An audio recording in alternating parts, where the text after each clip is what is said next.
নাজমুল হোসেন শান্ত যাকে নিয়ে সবাই ট্রল করতো এখন তাকে নিয়েই কিন্তু গর্বটা ঠিক একইভাবেই করতে হবে, কেননা নাজমুল হোসেন শান্ত শুরু করেছেন তার টেস্ট যুগ। হ্যাঁ, যেটা সত্যি অনেক ভয়ঙ্কর স্পেশাল, কেননা মাত্র 5 ইনিংসে নাজমুল হোসেন শান্ত করেছেন 401 রান। অবিশ্বাস্য হলেও এটাই সত্যি যে তিনি 100 গড়ে ব্যাটিং করছেন প্রতিটা ইনিংসেই। সাথে তিনি ইতিমধ্যে 3টি সেঞ্চুরি হাঁকিয়েছেন। এটা শুধু পারফরমেন্স না, এটা একদম স্পষ্ট আধিপত্য। 2025 থেকে 2027-এর ওয়ার্ল্ড টেস্ট চ্যাম্পিয়নশিপের প্রতিটি ম্যাচেই নাজমুল হোসেন শান্ত নিজের ছাপটা স্পষ্টভাবে রেখে যাচ্ছেন। প্রতিটা ইনিংস যেন এক একটা স্টেটমেন্ট। তিনি এখানে স্পষ্টভাবে বুঝিয়ে দিচ্ছেন তিনি এবারে রাজত্ব করতে এসেছেন।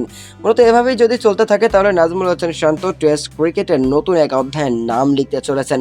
শান্ত, তুমি এভাবে এগিয়ে যাও। 2025 থেকে 2027 ওয়ার্ল্ড টেস্ট চ্যাম্পিয়নশিপে তুমি যেভাবে আসলে শুরু করেছো, শেষটাও যদি তুমি এভাবে করতে পারো তাহলে ইতিহাসের পাতায় তোমার নামটা স্বর্ণাক্ষরেই লেখা থাকবে, কেননা প্রথম 5 ইনিংসে ইতিমধ্যেই শান্ত হাঁকিয়ে ফেলেছেন তিনটা সেঞ্চুরি।